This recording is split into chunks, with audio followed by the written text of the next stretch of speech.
Buenos días, buenas tardes para usted, John. Hello. Muchas gracias por participar en esta serie de conversaciones que organiza el Hay Festival con el apoyo de SURA en alianza con el país. Quisiera empezar por hacerle algunas preguntas que nos han enviado nuestros lectores a partir de su vídeo.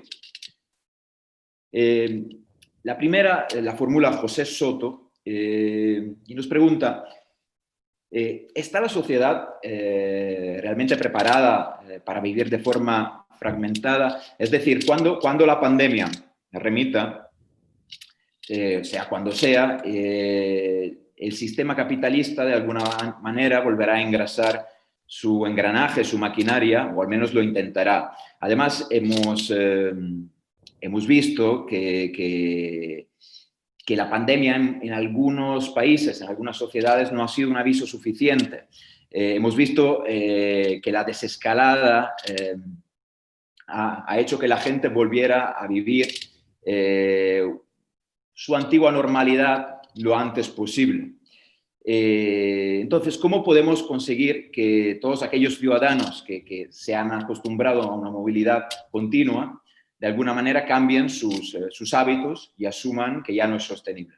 Thank you very much for that question. You've touched on a fundamental issue, or rather maybe several fundamental issues. I think my first comment would be that the pandemic actually doesn't show any signs of subsiding yet.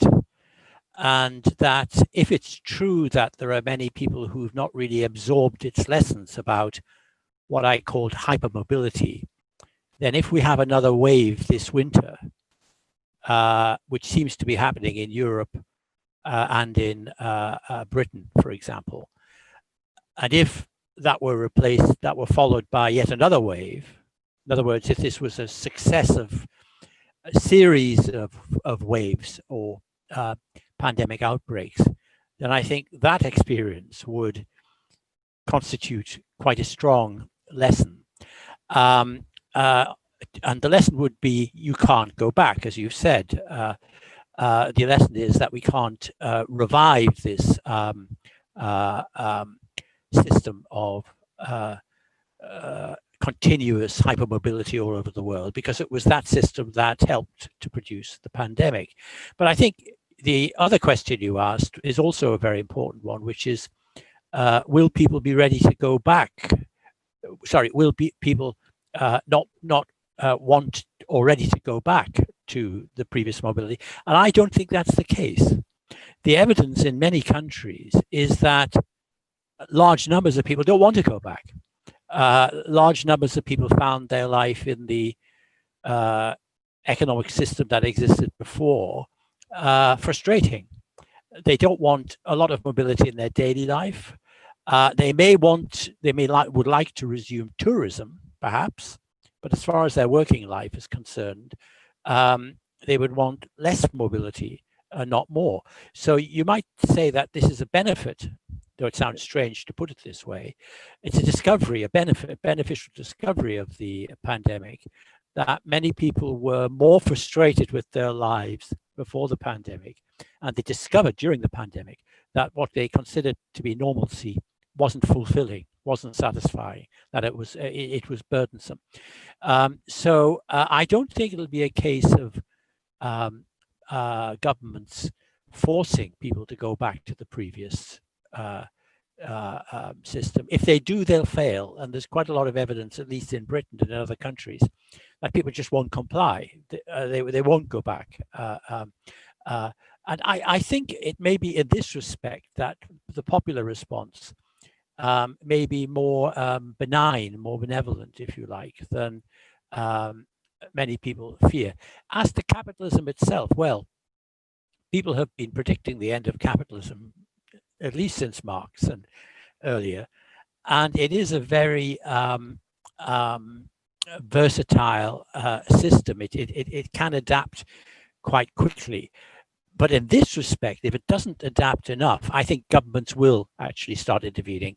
An example I gave in my talk is that a number of governments are actually encouraging firms to repatriate their capital and their businesses from where they were before, which were the cheapest countries, cheapest in terms of labor and production costs, on grounds of either national security or just making the economy, their own economies, more durable and resilient. Because one of the problems of the global free market capitalism that existed before is that the vast, delicate network of just-in-time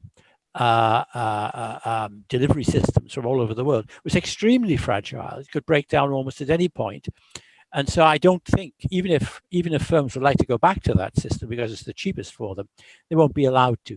The pressures of politics and democracy, if you like, or even in countries that aren't democratic, popular pressures will force them to adapt to this situation. Muchas gracias, John. Le voy a formular otra pregunta de Karina Montero, que plantea lo siguiente. Justo al inicio de su ponencia, en su vídeo, dice que es imposible volver al status quo previo a la pandemia. Aunque su preocupación no parece exagerada, no parece estar muy preocupado por ello.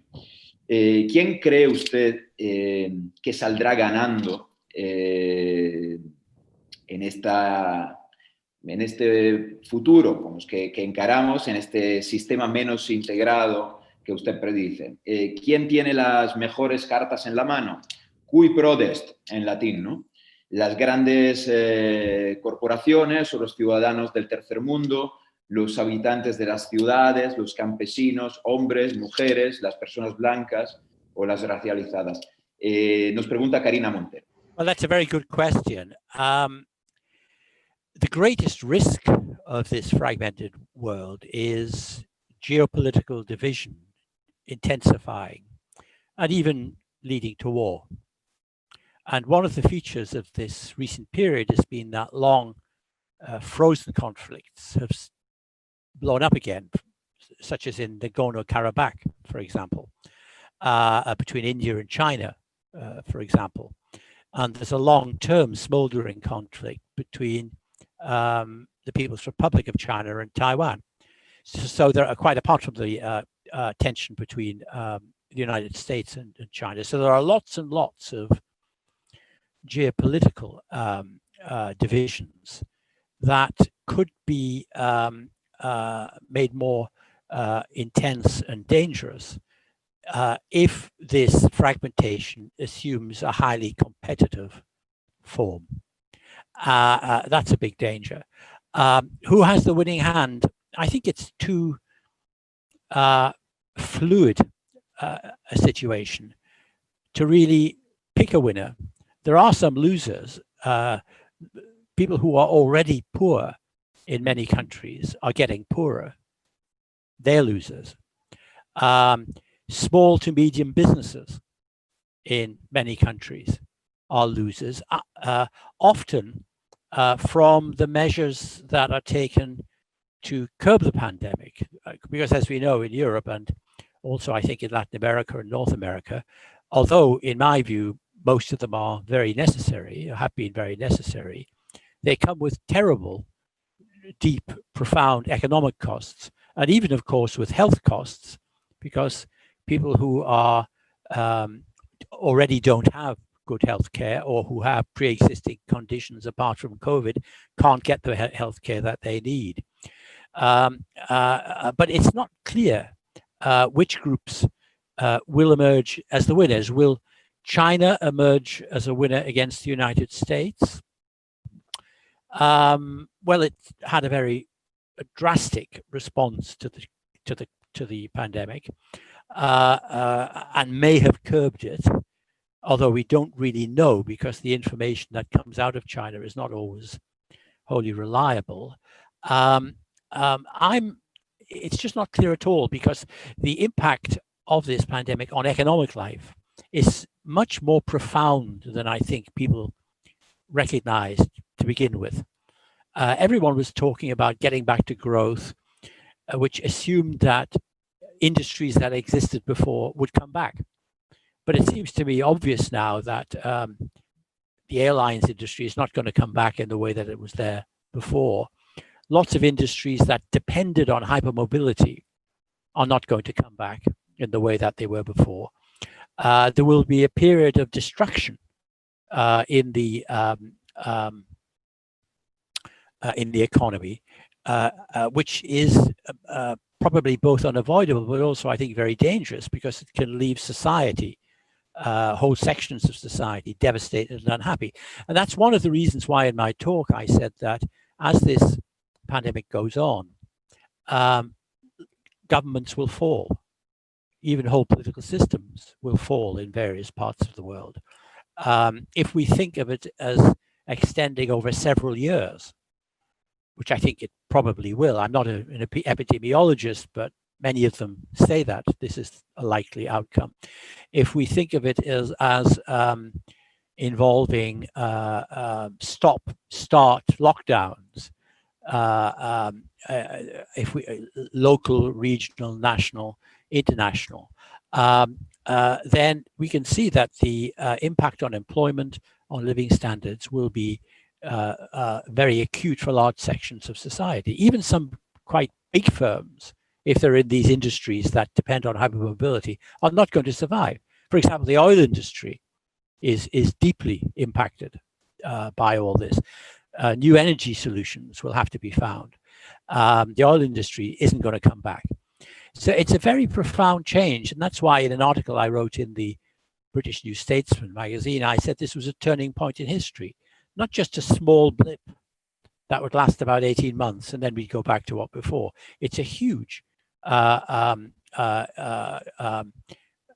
event or succession of events, bigger and deeper in its implications than the Spanish flu 100 years ago, because 100 years ago, although there was a form of globalization then, the world wasn't as integrated as it became later.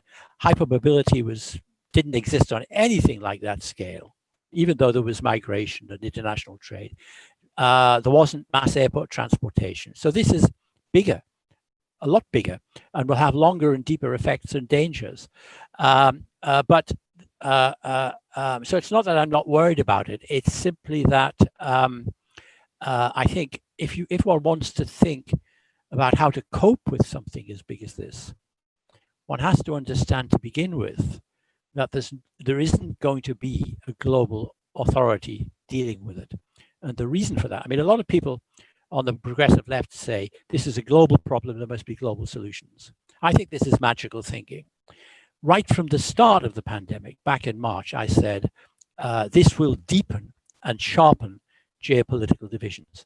And I even predicted, this hasn't quite happened yet, but I'm sure it will, that vaccines and treatments would become weaponized in the struggle between countries. And this has happened a bit with the United States, which has preempted some of the, bought up 90% or more of the of certain types of treatments. And I think when a vaccine comes, or a number of vaccines, they will help to cope with the pandemic. But there are two sort of issues. One is they will be used by governments to promote their policies and objectives. And secondly, there might be quite large levels of resistance in the population to taking the vaccines, because trust is broken down between people and governments. They won't trust them. They'll fear that the vaccines are faulty, that they've come too early and haven't been tested enough. And there's also, in America and elsewhere, all over the world actually, but in America very noticeably, there are large movements made up of conspiracy theorists, some of whom don't believe the pandemic is real. Others think it's spread by telephone masts. All kinds of crazy theories and have millions and millions and millions of followers. So the vaccine by itself won't do anything. The vaccine by itself will aid matters insofar as it's used intelligently and adopted. But the problem will be with adoption. The problem will be with popular acceptance. And that's in a way a political problem, because it emerges from what I've just mentioned, namely the breakdown of trust between people and electors, which I think has happened everywhere. I think it's happened not only in America, not only but also in Latin America, in Brazil, and in many other countries. No one trusts the governments anymore. No one believes them when they present a fact. If it is a fact, they say, "Well, is it a fact? It's just another lie." And that, I think, is a tremendous difficulty, which we've simply got to make, which different countries, different groups, different parts of society have simply got to make their way through as best they can. Muchas gracias por su respuesta, John. Digamos, aterrizando unas de las cuestiones que quizá afectan más, repercuten más en un continente como América, y en América Latina especialmente. Pamela Montes pregunta, con respecto al teletrabajo, precisamente, sobre la gente que ya no acepta, digamos, viajar todos los días de la semana, durante horas, para desplazarse a su lugar de trabajo. Pero este punto de vista está dirigido, de alguna manera, a unas ciudades de Europa o de Estados Unidos, de Norteamérica o de Asia, en algunos casos. ¿Qué pasa con las ciudades, por ejemplo, latinoamericanas, en las que la gran parte o un gran porcentaje del trabajo es un trabajo informal que se hace en la calle, no se trabaja de forma remota, ¿no? Estas personas van a estar expuestas de alguna manera, es una pregunta de alguna manera relacionada con la anterior. Es decir, ¿se va a abrir una nueva brecha con esas personas? Lo pregunta Pamela Montes. Yes, that's a very good question too, and I'm afraid the answer is they are exposed and they will lose out. I mean, if you ask, going back to the earlier question, because it's connected with this question too, which countries so far have done the best in responding to the pandemic?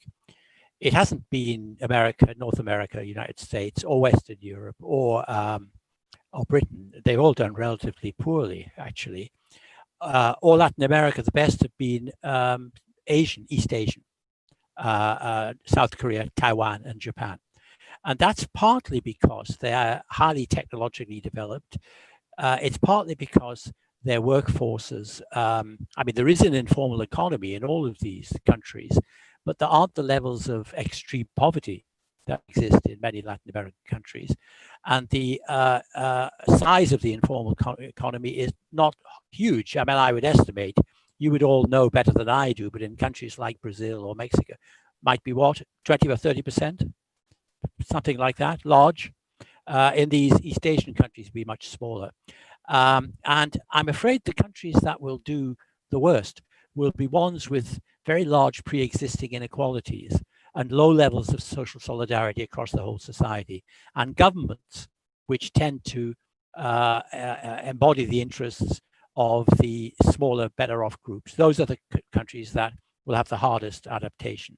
Countries where there's less inequality, where society is not already fragmented, will do better. So that's a very unfortunate fact about this pandemic, which is that the defects or the inequalities, the divisions, the fragmentations of existing societies are aggravated, exacerbated, deepened and sharpened, just as they are in international relations.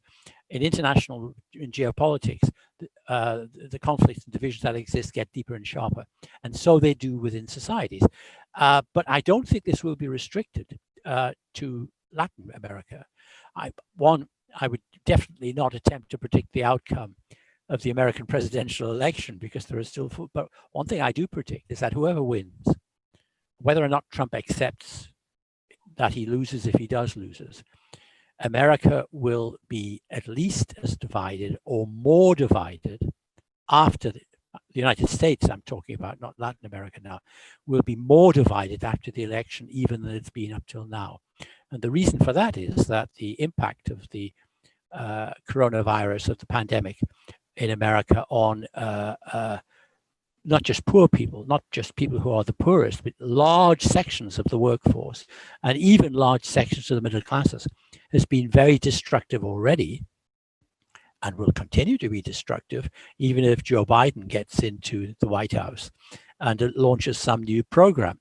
So I think the point that's been raised is very important and significant, not only for Latin America, where it is very important, but even for North America, even for the United States too. Societies that are already, let's put it like this, a society like the United States can only work at all, I don't mean work well, but just function, if the economy is working at full speed.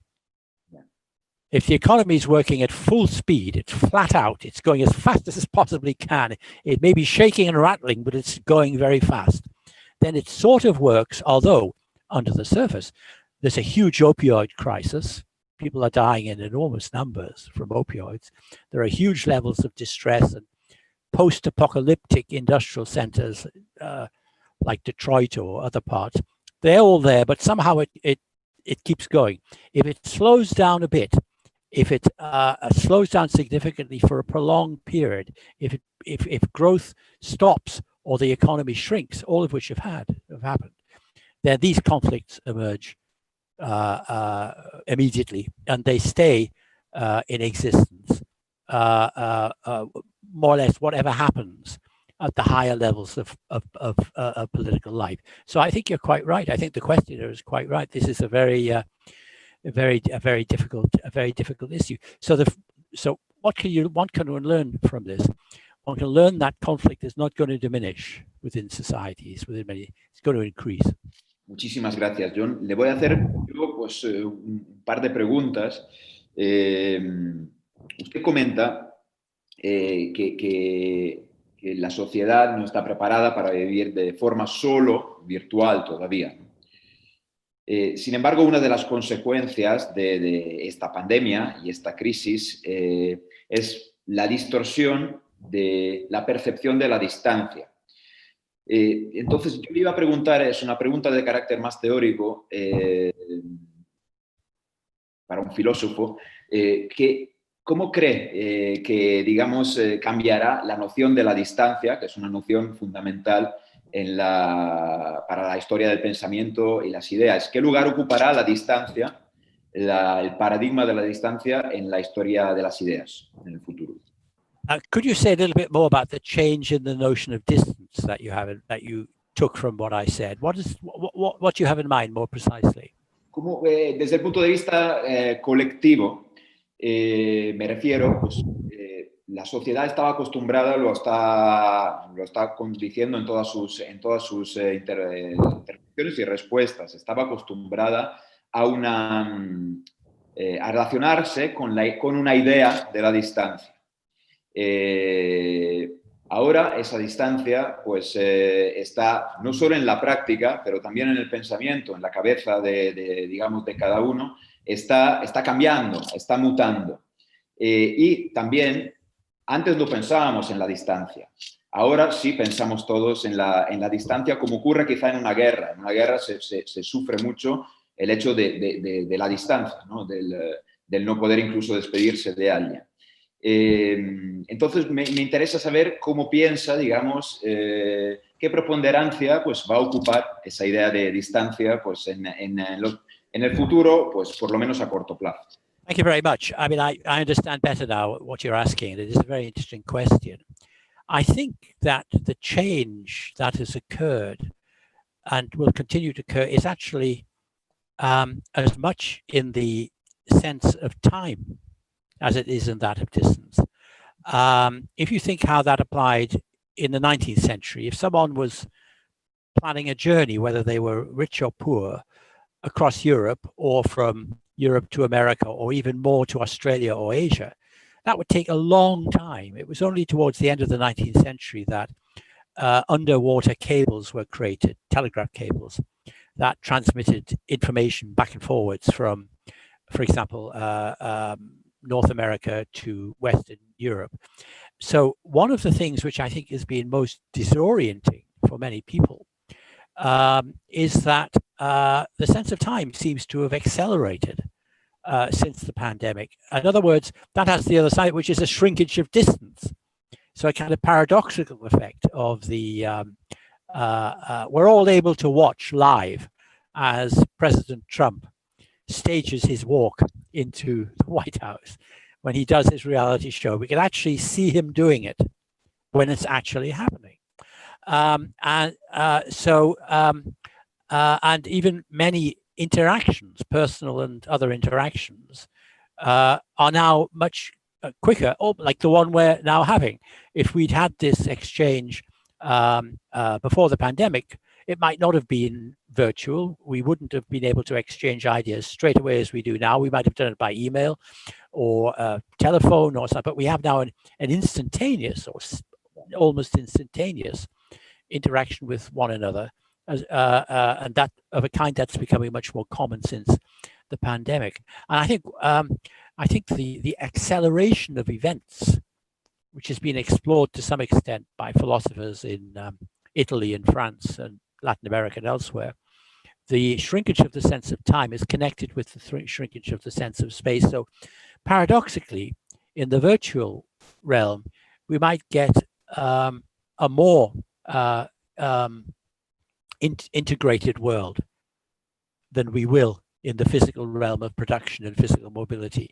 And also there will be, and already are, many more, many new virtual communities that didn't exist before.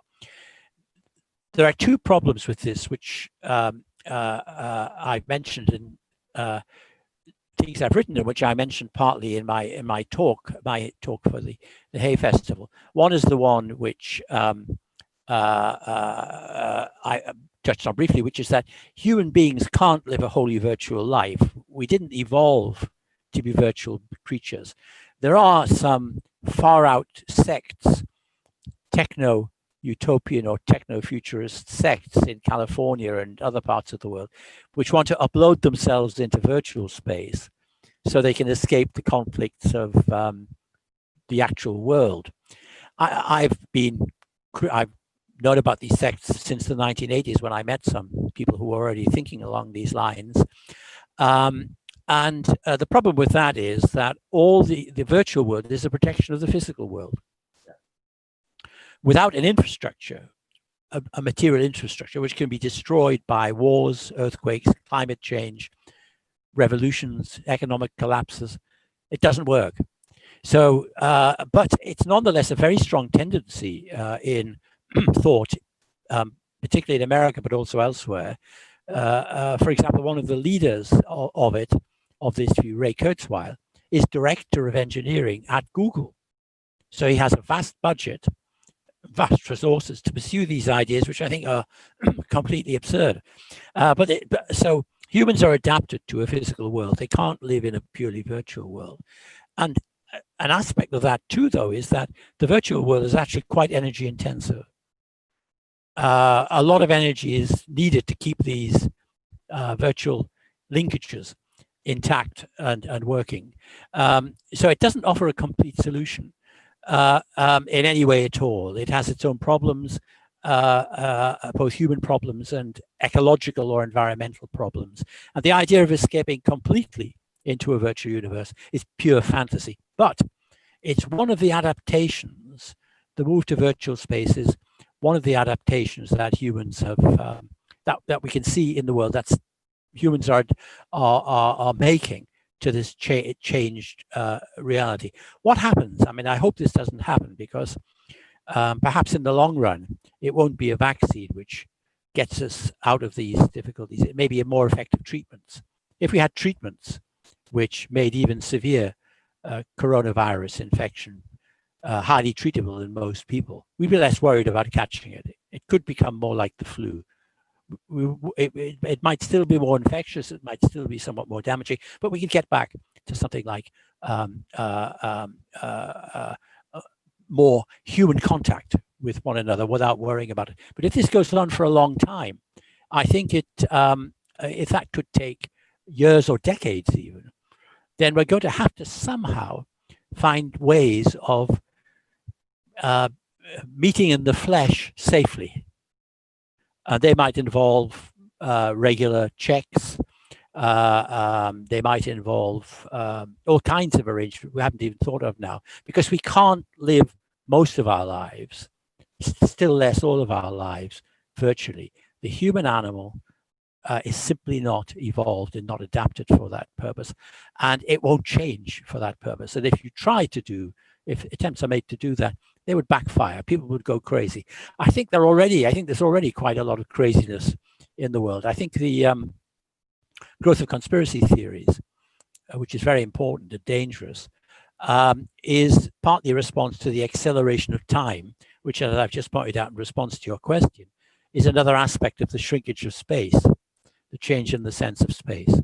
Muchas gracias, John. Por último, la última pregunta, de carácter casi más personal, nos pregunta Miguel Ampuero, lector, ¿qué le respondería a los que consideran que usted es de alguna manera, o su visión es pesimista? Yo creo que hay matices, pero esta es la pregunta que nos formula Miguel Ampuero. Muchas gracias, John. Well, I've hardly ever been pessimistic enough. I think pessimism is a very useful survival technique, and it's a very useful way of detecting bullshit. For example, back in 2002, I was a year before the Iraq War. I started attacking the project of a war in Iraq in March or April 2002. As you know, the invasion took place in March 2003. And I said at the time that, looking at the history of Iraq, looking at other countries which had suffered forced invasions intended to change the regime, it would be a catastrophe. I even said the state would break up. It would look like Chechnya.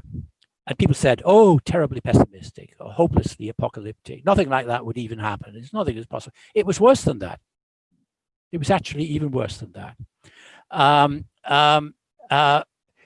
So I think if you're thinking of pessimism as a personal characteristic, it makes you less surprised by events in the world, though sometimes they're even worse than what you expected. But also, I think it's a precautionary approach to politics, which suggests that huge, vast schemes of human emancipation of the kinds that the neoconservatives, it's not only found on the left, the neoconservatives on the American right had, which is that the Iraq war was going to bring about democracy all over the Middle East. Some of them even had the idea of regime change in China and other countries as well. And the world was going to become a vast democracy modeled on America. Now, there are several problems about this, which is that America was nothing like the democracy that they thought they were projecting. You would have needed regime change in America to start with. It was fantasy from beginning to end, and it was predictable. So some things are predictable. And what I would say about my way of approaching world events is that I try to focus on unknown knowns. You remember Mr. Rumsfeld in America talked about unknown knowns and known unknowns. Well, I specialize in unknown knowns. That's to say, things that actually, if you think about it and consult the facts, you know in advance that are not going to work. You can absolutely. So, for example, in Russia too, back as early as the 1990-91, I was saying, if the West persists in attempting to impose on post-communist Russia a kind of extreme and idealized version of capitalism, it'll be rejected. There'll be a political backlash. There'll be such huge social costs, pensioners dying in their hundreds of thousands, which is in fact what happened in Russia, that some other regime will emerge, and it will be a kind of hybrid regime, but it will be nationalistic and it'll ultimately be anti-Western. That's exactly what happened. Of course, all politicians are optimists. All politicians sell hope. But the role of the thinker, the intellectual, the commentator, the observer, is, I think, to puncture the bullshit a bit and to warn people of the worst outcomes. Whether it has any practical effect, it certainly didn't in the case of my warnings on Iraq, because a year later, I even, by the way, wrote a piece before the invasion of Iraq, a satirical piece suggesting that there would be large-scale torture. Everyone thought that was terrible. Everyone thought that was misanthropic and pessimistic and nihilistic, but it's exactly what happened at Abu Ghraib. There was widespread. Why did I think that? Well, there was widespread torture in Algeria during the War of Independence there. This was a different situation. It wasn't a war of independence, but it was a bitter conflict. And there'd been torture in Afghanistan, both by the Allied forces and the Taliban. It's bound to happen there. So at least you approach, if you adopt this, what's sometimes called pessimistic, I think it's just realism. If you adopt this approach, then if it could be embodied to some extent in government, which is very difficult to do, then you might avoid some of the worst needless disasters. There was no need for the war in Iraq. There was no need for the war late for the regime change in Libya, which has also been a complete disaster. They were not evils that we had to put up with. They were imposed on the world by foolish policies. So that's how I consider my, by focusing on known unknowns, things we all know about to some extent, but we just don't want to think about, then we can, I think, at least understand the world better. Muchísimas gracias, John Gray. Gracias por participar de esta charla. Y yo creo que también nuestros lectores estarán encantados de escuchar sus respuestas, sus reflexiones en un momento tan crucial y tan complejo. Muchísimas gracias. Thank you very much.